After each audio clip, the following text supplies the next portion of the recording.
Guys, जैसे कि हम पिछली क्लास में जीव मंडल और भूदृश्य के बारे में पढ़ रहे थे, हम उसके आगे का पार्ट पढ़ते हैं। हम आगे पढ़ेंगे पृथ्वी के प्रमुख स्थल रूप।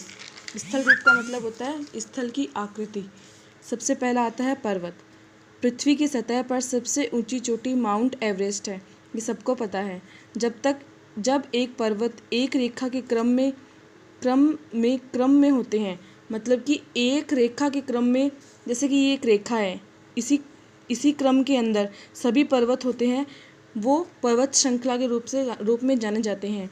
पर्वतों के जिस तरफ बादल वर्षा करते हैं उसे पवनामुखी भाग कहते हैं, तथा दूसरी तरफ के भाग को पवनाभिमुखी कहा जाता है। जैसे कि ये कोई पर्वत है, इस तरफ पर्वत के जिस तरफ बादल की वर्षा होती है, मतलब बादल यहाँ है, यहाँ अगर वर्षा हो रही है तो उसको पवन मुखी भाग कहते हैं, तो इसको पवन मुखी भाग कहा जाएगा। और इसके विपरीत जो दिशा है वो पवन विमुखी, तथा उसके दूसरी तरफ के भाग को पवनाभिमुखी कहा जाता है। हिमालय में गद्दी, बकरवाल एवं भोटिया जनजाति रहती है, जो वहाँ मौसमी प्रवास करती है। ये हिमालय की बात हो रही है, ये सभी जनजातियाँ हैं जो यहाँ पे मौसमी प्रवास करती है। मौसमी प्रवास का मतलब ये है कि जहाँ की जलवायु अच्छी हो, जहाँ पर अच्छी कृषि की जाती है, वह उधर चले जाते हैं, वह उधर प्रवास करने लग जाते हैं, वह अपनी कृषि करने लग जाते हैं। दूसरा है पठार।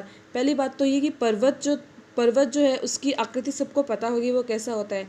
पर्वत हमेशा नीचे से तो चौड़ा होगा और ऊपर से एक शंकुनुमा होता है, ये होती है पर्वत की स्थलाकृति। एक त्रिभुजाकार रूप में भी हो सकती है या इससे अलग भी हो सकती है, लेकिन ये ऊपर से एक शंकु के जैसे होती है। दूसरा है पठार। पठार के अंदर जैसे ये नीचे से होगा ना, नीचे से भी चौड़ा होता है और ऊपर से भी चौड़ा होता है, ये होता है पठार की स्थलाकृति। भारत में दक्कन का पठार व छोटा नागपुर पठारों के निचले भागों पर कृषि की जाती है।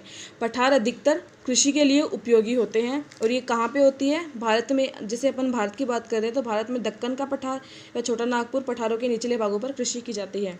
अगला है मैदान।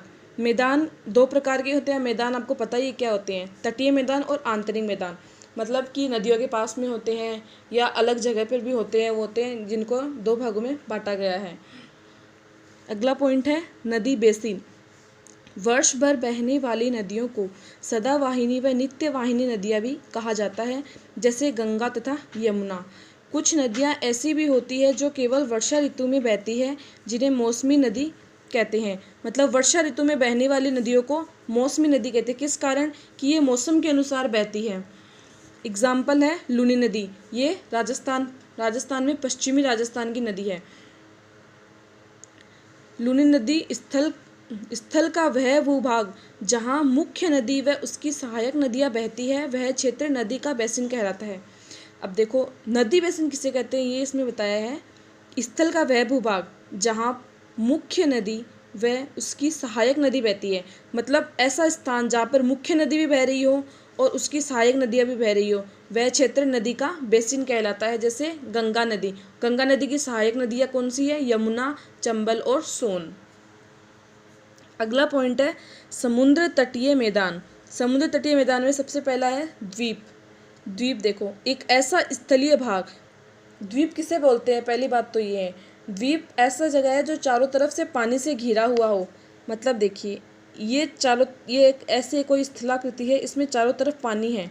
चारों तरफ पानी होने के बावजूद इसमें बीच में एक ऐसा स्थान बना हुआ है जहाँ पे पानी निवास नहीं कर रहा, मतलब इसके चारों ओर पानी है। पानी से घिरा हुआ जो भाग होता है वो होता है द्वीप।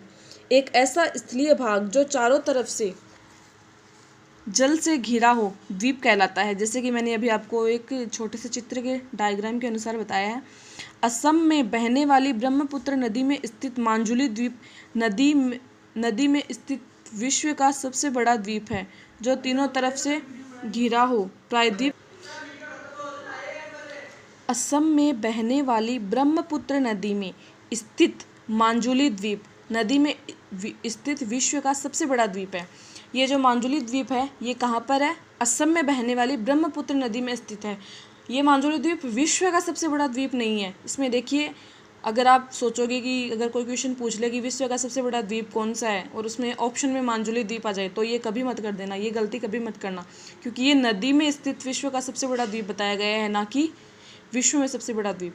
जो तीनों तरफ से घिरा हुआ प्रायद्वीप कहा जाता है, जो तीनों तरफ से घिरा हो उसे प्रायद्वीप कहा जाता है, जैसे दक्षिण भारत।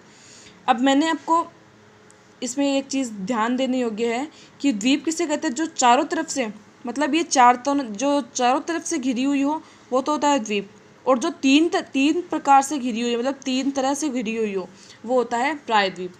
ये जैसे हो गया दक्षिण भारत। अब हम आगे की क्लास में पढ़ेंगे वायुमंडल और जलवायु। आगे प्लीज़ शेयर करना अगर पसंद आए तो।